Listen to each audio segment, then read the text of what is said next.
एक दफा मुकालते में मैंने भी खा लिया है, बल्कि बकरा समझ कर। जी हाँ, हमको क्या पता था जिसने इसने रखा हुआ कुंगरा भी काट कर खा लिया। तो इन्होंने अपने जो बच्चे थे, इनके जो फौत हुए दो, उनकी लाशें निकाल के भी इन्होंने खाई हैं। पता चलूं कि इन्होंने अपने दो बच्चे भी शायद इस मरने के बाद या मरने से पहले अपने दो बच्चे भी खा लिए। बताऊँ कि इनकी एक बहन है जो वो अभी तक मिसिंग है, जिसका नहीं पता चल रहा कि वो कहाँ गई। ये भी शख्स है कि जरा शायद अपनी उस बहन को भी खा चुके हैं। जी। In a small village in Pakistan, people began noticing something strange. Bodies that had been buried in the local cemetery were later found missing from their graves. At first, people thought perhaps animals were digging up the graves. But then, one day, police discovered a clue that shocked the entire area. Shocking allegations emerged that human flesh had been used inside a house. And as the investigation progressed, the police's suspicion eventually focused on two brothers. Their names were Arif and Farman. According to police, the two brothers would allegedly dig up buried bodies from the cemetery. But the most horrifying question was, what were they actually doing with those bodies? Bakar is a district in the Punjab province of Pakistan. The Darya Khan area was not a major urban center. Ordinary people, ordinary lives, and small villages and cemeteries scattered throughout the area. Two brothers lived in this region, Arif and Farman. From the outside, their lives may not have appeared unusual, but the story that later emerged about them would become one of the most disturbing criminal cases in Pakistan. Around 2011, police received a disturbing complaint against the two brothers. They were accused of going to a cemetery and digging up graves. Following a police investigation, both brothers were arrested, and that was when a shocking case began to emerge, one that left people horrified. According to reports, they were accused of removing bodies from graves and abusing the remains. But the case did not end the way people expected.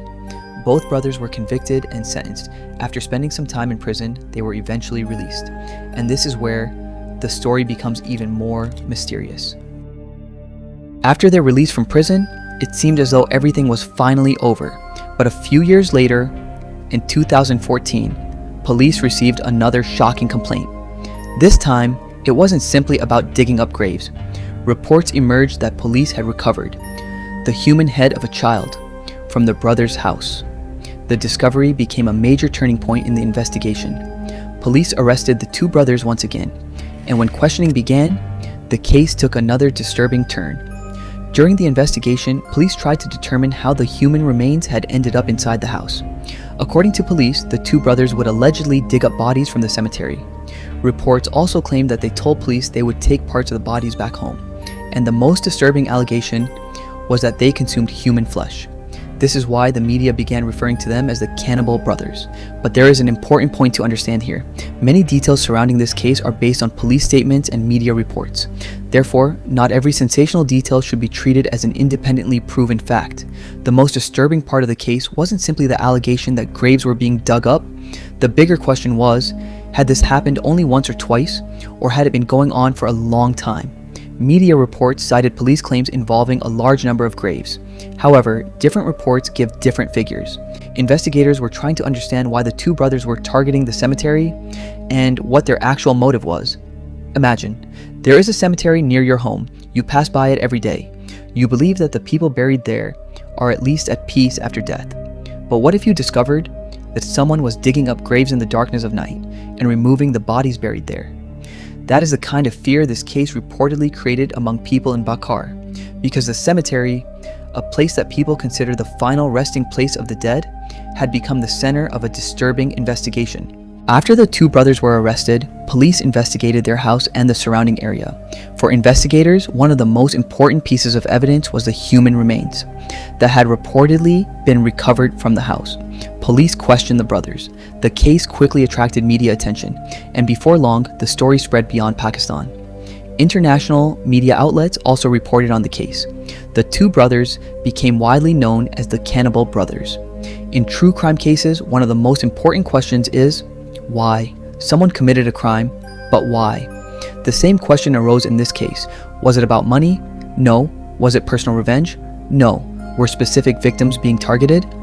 According to reports, the pattern appeared to be very different. The cemetery and the bodies buried there were at the center of the investigation. However, there is no complete and consistent explanation in publicly available reports regarding the brothers' exact psychological motive. That is why it is important to separate established facts from speculation when examining this case. The case eventually reached court. The two brothers faced punishment for offenses related to desecrating graves and dealing with human remains. The case also sparked another discussion in Pakistan. Were the existing laws strong enough to deal with crimes like these? And should cemetery security and investigative procedures be strengthened? The case became more than just a crime story. It raised a disturbing question for society. Even after death, doesn't every human being deserve dignity and peace? Perhaps the most disturbing part of this story isn't simply that two men were accused of cannibalism. The most disturbing part is that people living in an ordinary residential area only discovered the disturbing reality surrounding a nearby house after the investigation began. In crime movies, we often think, if only someone had noticed earlier, but in real life, criminal behavior isn't always obvious. Sometimes, everything looks completely normal, until one small clue brings the entire story to light. These two brothers from Bakhar became part of one of Pakistan's most disturbing criminal cases: graves, human remains, and a house, where police reportedly discovered shocking evidence. But the complete psychological story behind the case still leaves many questions unanswered. Why did the two brothers allegedly begin doing this? Was their motive simply to consume human flesh? Or was there another psychological reason behind their actions? And the biggest question, if police had never discovered that crucial clue, would any of this ever have come to light? In some crimes, the evidence doesn't scream. It simply waits for someone to notice it. And the Bakhar case may be one of the most disturbing examples of that. You have just watched a true crime story that is not easy to forget.